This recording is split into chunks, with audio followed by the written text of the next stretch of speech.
जय राधा माधव कुंज बिहारी। जय राधा माधव कुंज बिहारी। जय गोपी जनवल्लभा गिरिवरधारी। जय गोपी जनवल्लभा गिरिवरधारी। यशोदानंदन ब्रज जनरंजन। यशोदानंदन ब्रज जनरंजन। यमुना तीरा वनचारी। यमुना तीरा वनचारी। जय राधा माधव कुंज बिहारी। जय राधा माधव कुंज बिहारी। हरे कृष्ण कृष्ण कृष्ण हरे हरे, हरे राम राम राम हरे हरे। हरे कृष्ण कृष्ण कृष्ण हरे हरे, हरे राम राम राम हरे हरे। हरे कृष्ण कृष्ण कृष्ण हरे हरे, हरे राम राम राम हरे कृष्ण, हरे कृष्ण कृष्ण कृष्ण हरे हरे। हरे राम राम राम हरे हरे। जय प्रभुपादा प्रभुपादा प्रभुपादा श्रील प्रभुपादा प्रभुपाद प्रभुपाद गुरुदेव निताई गौर प्रेमानंदे। हरि हरि बोल। Hare Krishna to everyone, welcome again in today Srimad Bhagavatam session. पीछे हमने फ्राइडे को पढ़ा था वर्स नंबर 44, 45, 46 एंड 47। आज है सोमवार, मंडे। आज हम पढ़ेंगे 48 ऑनवर्ड्स टिल एट लीस्ट 52 या 53 तक तो पढ़ेंगे। चलिए प्रारंभ करते हैं आज के सत्र को लेके प्रभुपाद का नाम। पहले मंगलाचरण पढ़ेंगे, वैष्णवाचार्य से प्रार्थना करेंगे हमें सद्बुद्धि प्रदान करे, हम श्रीमद् भागवतम को पढ़े, निष्ठापूर्वक उसका अमल भी करें। तो आइए एक साथ मंगलाचरण करते हैं। ओम नमो भगवते वासुदेवाय। ओम नमो भगवते वासुदेवाय। ओम नमो भगवते वासुदेवाय। नारायण नमस्कृत्यं नरं चैव नरोत्तमं देवीं सरस्वती व्यासं ततो जयमुदीरये। नष्टप्रायेषु भद्रेषु नित्यं भागवत सेवया भगवते उत्तम श्लोके भक्तिर्भवति नष्टकी। ओम अज्ञानं तिमिरमिन्दस्य ज्ञानञ्जनः शलाकया चक्षुरुन्मिलितं येन तस्मै श्रीगुरुवे नमः। श्रीचैतन्यमनोभीष्टं स्थापितं येन भूतले स्वयं रूपकदा मह्यं ददाति सपदं। वन्देऽहं श्रीगुरु श्रीयुतपदकमलं श्रीगुरुं वैष्णवं च श्रीरूपां सर्गजतं सहगण रघुनाथं तं सजीवं साद्वैतं सवधूतं परिजनसहितं कृष्णचैतन्यदेवं श्रीराधाकृष्णपदसहगण ललिता श्रीविशाखान्वितं स च। हे कृष्ण करुणा सिन्धु दीनबन्धु जगत्पते गोपेश गोपिकान्त राधाकान्त नमस्तुते। तप्त कांचन गौरांगी राधे वृंदावनेश्वरी वृषभानुसुते देवी पमामि हरिप्रिये। वाञ्छाकल्पतरुभ्यश्च कृपा सिन्धुभैव च पतितानां पावनेभ्यो वैष्णवो नमो नमः। जय श्री कृष्ण चैतन्य प्रभु नित्यानंद श्री अद्वैत गदाधर शिवासादि गौर भक्तवृंद। हरे कृष्ण कृष्ण कृष्ण हरे हरे, हरे राम राम राम हरे हरे। मुखं करोति वाचनं पङ्गुं लङ्घते गिरिं यत्कृपातमहं वन्दे श्रीं दीनतारिणम्।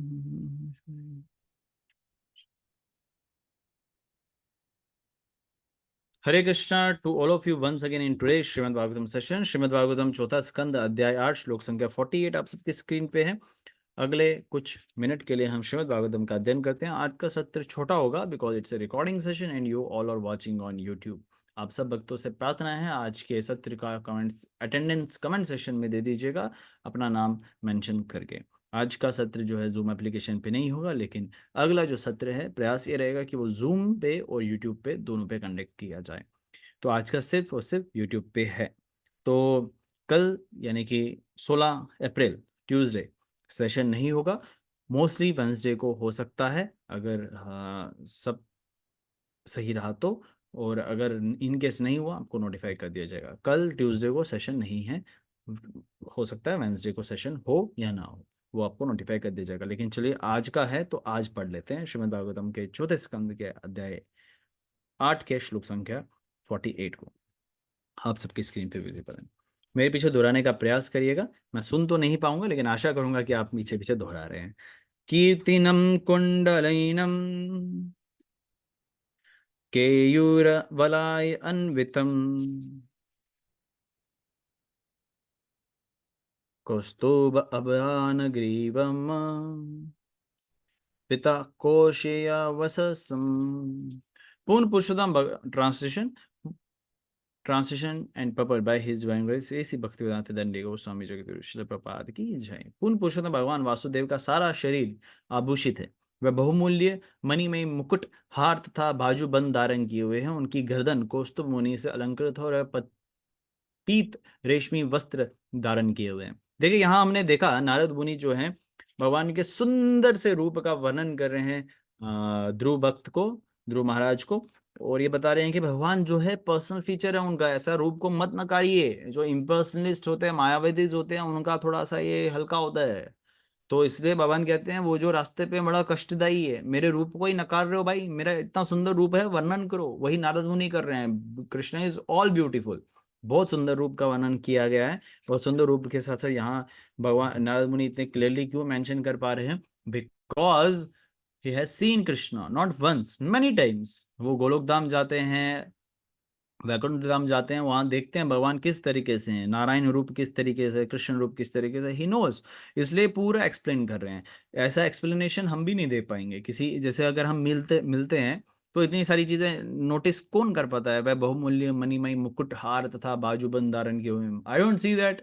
आप देखते हैं क्या? लेकिन यहाँ क्यों देख रहे हैं? क्योंकि भगवान की बात ही अलग है। भगवान का हंसना, भगवान का रोना, भगवान का हिलना, भगवान का चोक होना, है ना, श्वास लेना बड़ी बड़ी, सब जो है वर्णित होती है। आप दामोदर अष्टकम में पढ़ते हैं भगवान के होंठों का वर्णन है। यशोदा मैया भगवान के गालों को चूमती है, उसका वर्णन है। भगवान डरते हुए रोते हुए अपने जो है उनके हार जो डले हुए हैं वो हिल रहे हैं, उसका वर्णन है। तो वो भगवान के सुंदर रूप का इसलिए वर्णन है क्योंकि भगवान की बात ही अलग है। तो वही पूर्ण पुरुषोत्तम भगवान श्री वासुदेव की यहाँ नारद मुनि वर्णन करते हैं कि कहते हैं कि उनका शरीर जो है, एक तो वो हमेशा यौवन अवस्था में रहते हैं। पीछे हमने पढ़ा था he is not like we are ageing with the time, है ना। हमें जो है हमारा शरीर बीमार हो जाता है, हमारे शरीर को प्यास लगती है।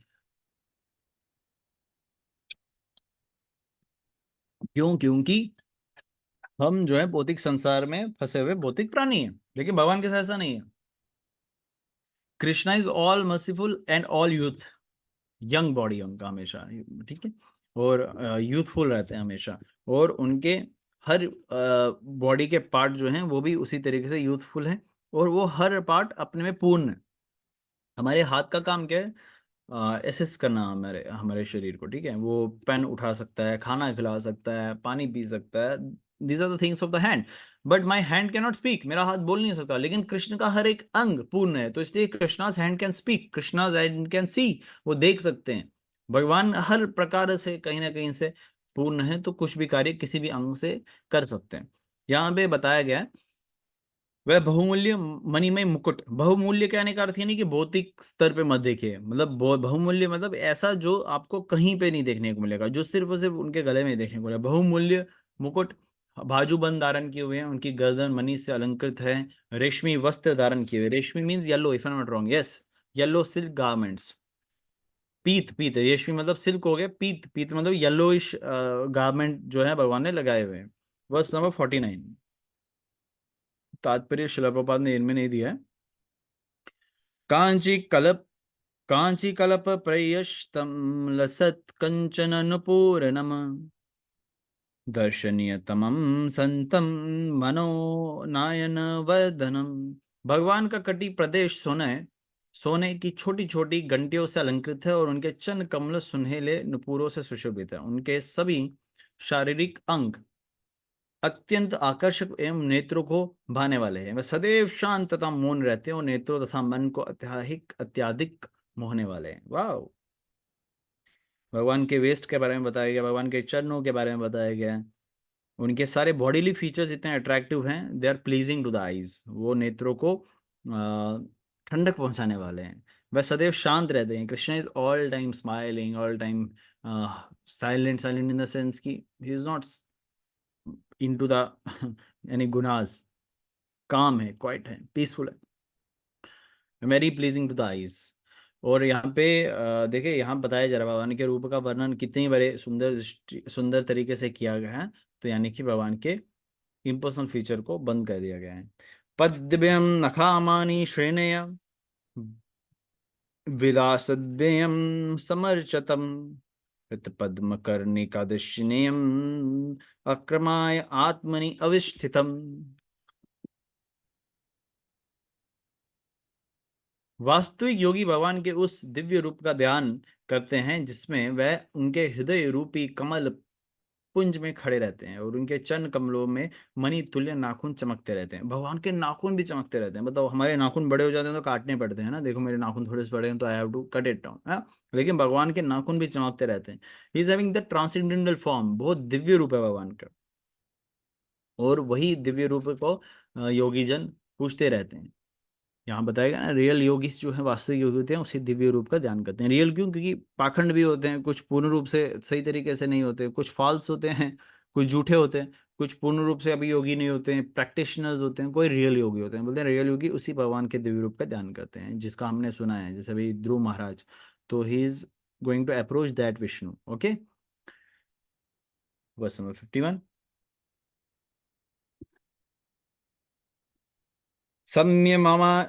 समायमानम अभिधयते स अनुरग अवोलकनम नेयतेन एकभूतेन मनसा वरदर्श ऋषभम। भगवान सदैव मुस्कुराते रहते हैं और भक्त को चाहिए कि वह सदा इसी रूप में उनका दर्शन करते रहें, क्योंकि वह भक्तों पर कृपा पूर्वक दृष्टि डालते हैं। इस प्रकार से ध्यानकर्ता को चाहिए कि वह समस्त वरों को देने वाले भगवान की ओर निहारता रहे। तात्पर्य, इस प्रसंग में नियतेन शब्द अत्यंत सार्थक है, क्योंकि यह सूचित करता है कि उपयुक्त निश्चित विधि से ही ध्यान किया जाए। मनुष्य को चाहिए कि वह श्री भगवान के ध्यान को की कोई नई विधि ना गढ़े, ओ वाह, वरना प्रामाणिक शास्त्र तथा महापुरुषों का अनुगम करे। इस विधि से मनुष्य अपने मन को भगवान में एकाग्र करने का अभ्यास तब तक करता रह सकता है जब तक वह इतना स्थिर ना हो कि समाधि में रहकर निरंतर भगवान के स्वरूप के विषय में सोचता रहे। यहाँ पर प्रयुक्त एक बूते शब्द का अर्थ है अत्यंत ध्यान पूर्वक तथा मनयोग से है, मनोयोग से है। यदि कोई भगवान के शारीरिक स्वरूप में केंद्रित रहता है तो उसे अधोगति नहीं होती, उसकी अधोगति नहीं होती। हम्म। तो यहाँ पे सबसे पहले बताया गया, भगवान जो हैं हमेशा प्रसन्न रहते हैं, मुस्कुराते रहते हैं, और भक्त को चाहिए कि वह सदा उसी भगवान का ध्यान करे जो भक्तों पे कृपा दृष्टि डालने के लिए हमेशा तत्पर रहते हैं। इन दिस पे जो ध्यान करता है वह समस्त वरों को देने वाले भगवान की ओर निहारते रहे। मतलब इसी तरीके से हमें भगवान को अप्रोच करना चाहिए। किस तरीके से? भगवान के रूप का वर्णन करते, भगवान के रूप का ध्यान अपनी भगवान का के रूप की तरफ अपना ध्यान केंद्रित करते हुए, ये मानते हुए कि भगवान जो है बहुत पर्सनल फीचर है, सुंदर रूप है, क्योंकि परंपरा से हमें ये चीज ज्ञात हो रही है। तात्पर्य में श्रील प्रभुपाद वही बता रहे हैं कि देखो यहाँ पे सही विधि बताई गई है, इसलिए हमें विधि अनुसार चलना चाहिए जो परंपरा से हमें मिली हुई है, ना कि किसी नई प्रकार की विधि हमें गढ़नी चाहिए। जैसे आजकल कितने नए धर्म की स्थापना हो चुकी है, नए नए सोसाइटीज, ऑर्गेनाइजेशंस की स्थापना हुई है, और अपने तरीके से सब लोग भगवान को भजने का, अप्रोच करने का प्रयास करते हैं। कोई कहता है कि मुझे भगवत गीता नहीं पढ़नी, शास्त्रों का रेफर नहीं करना। और कोई कहता है कि मैं भगवान को हर नर में देखता हूँ, मैं नर की सेवा कर रहा हूँ तो नारायण की सेवा है, मुझे नारायण करने की सेवा करने की आवश्यकता नहीं, क्योंकि मैं हर किसी को खाना खिला रहा हूँ, किसी की शादी कर रहा हूँ, किसी को विद्या दे रहा हूँ, पढ़ाई करवा रहा हूँ, तो वही भगवान की उपासना है। देखो यहाँ पे शास्त्रों के द्वारा ऐसा कुछ नहीं बताया गया है। वो एक अच्छा काम हो सकता है, लेकिन वो भगवान की भक्ति नहीं हो सकती। आप उससे जो है कुछ ना कुछ पुण्य कर्म फल कमा सकते हैं, जो कि हम नकारते नहीं है कि गलत काम है, अच्छी बात है। लेकिन उससे होगा क्या? उससे ना आपको भगवत प्राप्ति होगी, ना उसको उस व्यक्ति की भगवत प्राप्ति होने वाली है। आप अगर चाहते हो आप बोलोगे भगवत प्राप्ति से क्या होगा? भगवत प्राप्ति से ये होगा कि जो कष्ट आप उसको उसमें देख रहे हो, वो कष्ट उसको अभी भी नहीं मिलेंगे और आगे भी नहीं मिलने वाले। अभी जो है खत्म करो कार्मिक रिएक्शन और go back home, back to God, असली धाम चले जाओ जहां इस प्रकार के कष्ट नहीं मिलते, जहां इस प्रकार के दुख नहीं मिलते। आप वो दुख को इस संसार से खत्म करना चाहते हो, कुछ अपने जीवन का, कुछ उसके जीवन का, लेकिन कैसे खत्म करोगे जब इस संसार का नाम ही दुखालयम है, कि यहाँ दुखों का घर है, ये दुखों का घर जहां वहां दुखी मिलेंगे, सुख थोड़ी मिलने वाले। तो आप थोड़ी सी सुख उसको देने वाले हो, उसके प्रति उसकी आसक्ति हो जाएगी, वो सुख खत्म हो जाएगा। तो आप मुझसे प्रश्न पूछ सकते हैं, किसी से भी प्रश्न पूछ सकते हैं, तो इसका मतलब क्या होगा? हम गरीबों की मदद ना करें, हम किसी की जो है सहयोग ना करें, किसी को कपड़े ना दें, अरे दो, लेकिन भगवान को केंद्र में रख के कर्तव्य करो। आप जब अपने जीवन का संकल्प ये समझेंगे कि भगवान श्री कृष्ण की प्रसन्नता ही मेरे जीवन का लक्ष्य है, तो आप हर व्यक्ति को सहयोग बनना चाहते हो, हर व्यक्ति का कहीं ना कहीं हित चाहोगे। आप चाहोगे ना कि मैं सिर्फ उसको अन्न दे के उसका प्रसन्न कर सकूं, मैं तो उसको ऐसी चीज दूं जिससे वो जीवन ही के आने वाले हर जीवन के लिए जो है प्रसन्न रहे। तो वो जीव का एक अस्तित्व ही है कि प्रसन्न रहना। लेकिन वो प्रसन्नता तभी होगी जब हम भगवान के साथ संबंध अपना स्थापित कर चुके होंगे। इसलिए भगवान प्रभुपाद कह रहे हैं यहाँ पे हमें कोई नई चीज नहीं करनी चाहिए। और अगर ये मेथड जो हमें पता चल रहा है, इसके द्वारा अगर हम भगवान पे अपना मन केंद्रित करते हैं, तो हम हमेशा प्रसन्न रहेंगे। हम हमेशा भगवान की जो है कहीं ना कहीं पे भक्ति में आगे बढ़ते रहेंगे, और अपने इस जीवन के उद्देश्य को, मनुष्य जीवन को सफल बना के इस उद्देश्य को पूरा कर सकेंगे। ठीक है। श्लोक संख्या 52 इज ऑन योर स्क्रीन। एवं भागवत रूपम सुभद्रं ध्यायतामनो निवृत्य परायतुर्नम संपन्नम न विनिवर्तते। भगवान के नित्य मंगलमय रूप में जो अपने मन को एकाग्र करते हुए इस प्रकार से ध्यान करता है, वह अति शीघ्र ही समस्त भौतिक कर्म से छूट जाता है और भगवान के ध्यान स्थिति में फिर लौटकर नीचे यानी कि मृत्यु लोक में नहीं आता। तात्पर्य, स्थिर ध्यान को समाधि कहते हैं, जैसा कि यहाँ वर्णन हुआ है। भगवान की प्रेमा भक्ति में निरंतर लगा रहने वाला व्यक्ति अपने ध्यान से विचलित नहीं हो सकता। मंदिर में श्री विग्रह के अर्चन के लिए पंचाग्र भक्ति पद्धति में जो अर्चन मार्ग बताया गया है, उसमें भक्त निरंतर भगवान का चिंतन करता है, यही समाधि है। जो इस प्रकार से अभ्यास करता है, भगवान की सेवा में विचलित नहीं होता, और इससे वह मानव जीवन के उद्देश्य में सफल हो जाता है। So in this verse and even पीछे भी बताया, मैं थोड़ा सा बताना भूल गया, जहाँ बताया जा रहा है अगर इस तरीके से भगवान के बॉडीली फीचर्स का कोई ध्यान करे, यानी कि भगवान के गुण रूप लीला का जो है वर्णन करके उन पे ध्यान करे, तो उनका कभी फॉल डाउन नहीं होता, वो कभी अपने उद्देश्य में असफल नहीं होते, वो हमेशा सफल हो जाते हैं। तो अक्सर अभी पीछे किसी भक्त ने ऐसा प्रश्न पूछा था, तो उन्होंने बोला कि there is a chance of fall down, even हमारा भी फॉल डाउन हो सकता है, हमारे गुरु का भी फॉल डाउन हो सकता है। तो उस चीज को कैसे समझे? देखिए, जो विधि अनुसार जो क्रियाएं कर रहा है उसका कभी फॉल डाउन नहीं हो सकता।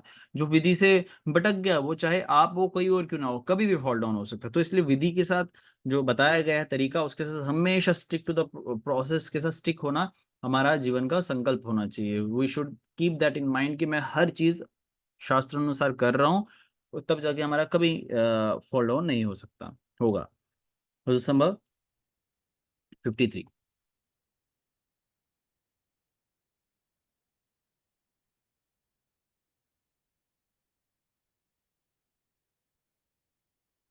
जपा च परम गुह्यः श्रूयतं मे नृपात्मज, यम सप्तरत्रं प्राप्तं पुमन् पश्यति के चरण।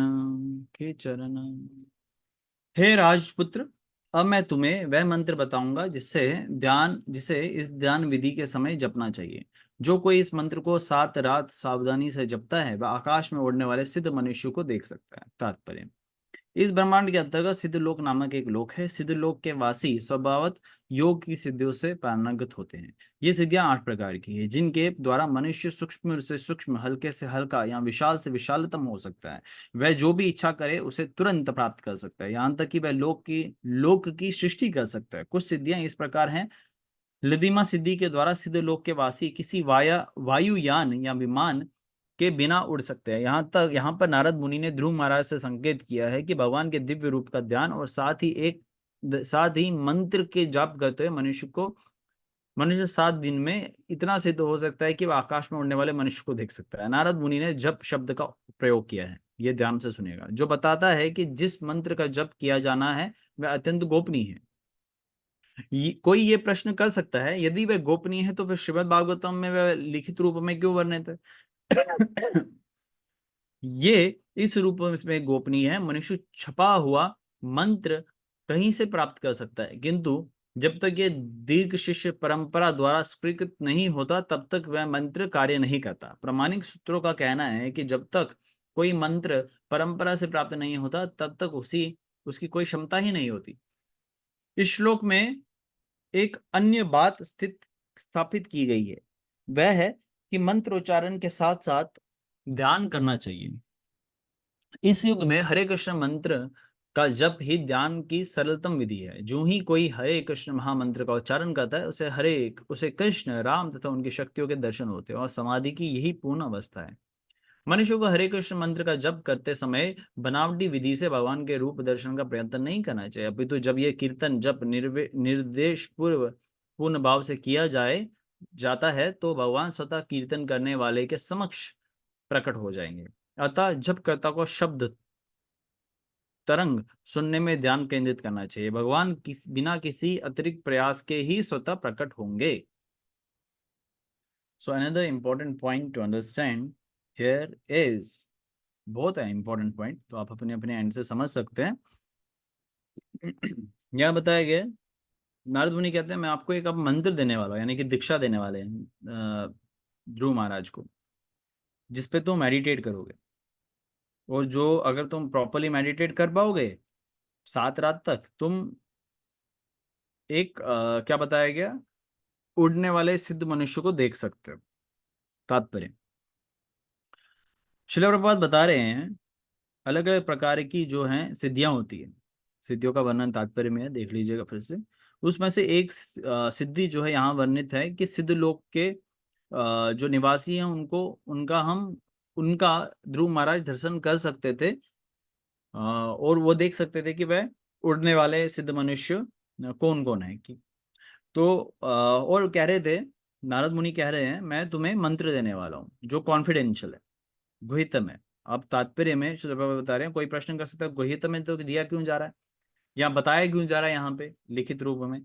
वो इसलिए क्योंकि मंत्र समक्ष होने से सब कुछ नहीं हो जाता। परंपरा का ठप्पा उस पर लगा है या नहीं लगा है तब जाके वैलिड होता है। ठीक है, जिस तरीके से अगर किसी के पास पासपोर्ट है तो बहुत अच्छी बात है, लेकिन पासपोर्ट के बाद अगर किसी दूसरे देश में जाना है, कहीं विदेश जाना है, तो क्या होता है, वीजा लगना बहुत अनिवार्य होता है। ठीक है, इस किसी हर देश का जो वीजा है, स्टैंप है, वो लगना ही चाहिए, तब जाके कोई बाहर जा सकता है। उसी प्रकार से किसी का मंत्र है तो बहुत अच्छी बात है, किसी को मंत्र आ गया ध्यान में, ले बहुत अच्छी बात है, उसका जप करना है तो ठीक है, कोई प्रॉब्लम नहीं है। लेकिन उस जप का जो असर है और तभी अच्छा होगा जब हम परंपरा के द्वारा उसमें उसे ग्रहण करे। तो इसीलिए यहाँ पे जो मंत्र उनको दिया जा रहा है, ओम नमो भगवते वासुदेवाय, वो नारद मुनि उनको दीक्षित कर रहे हैं उस मंत्र के साथ कि अब आप इस मंत्र के द्वारा अप्रोच करो भगवान को। अगले पॉइंट में शिला प्रभुपाद भी कह रहे हैं, इस कलयुग में हरे कृष्ण महामंत्र के द्वारा जो है इजिएस्ट बनाया गया प्रोसेस चैतन्य महाप्रभु की कृपा से। और अगर हम इस हरे कृष्ण महामंत्र को इसी श्रद्धा पूर्वक, इसी ध्यान पूर्वक अगर जप करते हैं, चाहे किसी का भी स्मरण हो, कृष्ण का हो, राम का हो, उनकी शक्ति का हो, तो हम एक परफेक्ट स्टेज को अटेन कर सकते हैं, उच्चतम स्तर पे आ सकते हैं। खैर हमारा जो इंटेंशन है ये नहीं है कि हम सिद्ध लोक के निवासियों का दर्शन करें, हमें तो दर्शन करने हैं भगवान के श्री चरणों का, हमें तो प्राप्त करना है भगवान के श्री चरणों की सेवा। और इसीलिए वो अनिवार्य है। तो इसलिए यहाँ पे बताया जा रहा है one should not artificially try to see the form of Lord while chanting Hare Krishna. Artificially नहीं करना है, but when the chanting is perform, अगर हम चैंटिंग करते हैं बिना किसी अपराध के, तो automatically Krishna will reveal himself to us in any form. भगवान अपने ग्रंथ रूप में हमें अपना आदान प्रदान करवाते हैं, जप के द्वारा, सेवा के द्वारा, अलग अलग श्री विग्रह के द्वारा, अलग अलग तरीके से हम कृष्ण को रिलीज कर पाते हैं। और वो तभी होगा जब हम नाम के प्रति, सेवा के प्रति अपनी निष्ठा दिखाएंगे, तो otherwise it will not be possible. Lord Krishna, Lord automatically will be appear in front of us. बहेर नरसिंहा हृदय नरसिंहा जो हम गाते हैं उस पर हम ज्यादा रियलाइज कर पाएंगे। ठीक है, तो ये भी इस जो आज हमने पढ़ा, आज हम इतना ही रखने वाले हैं। सेशन छोटा है कंपैरेटिवली बाकी डेज के कंपैरिजन में। आगे जो है श्लोक संख्या 54 ऑनवर्ड्स पढ़ेंगे। और तब तक के लिए आप सबको धन्यवाद। हरे कृष्णा। अगर किसी प्रकार का प्रश्न है तो प्लीज आप ये व्हाट्सएप जरूर करें, और अपनी अटेंडेंस कमेंट सेशन में भी जरूर दे दीजिएगा। तब तक के लिए हरि बोल, हरे कृष्णा। ग्रंथराज श्रीमद् भागवतम महापुराण की जय। जगत गुरु श्री प्रभुपाद की जय।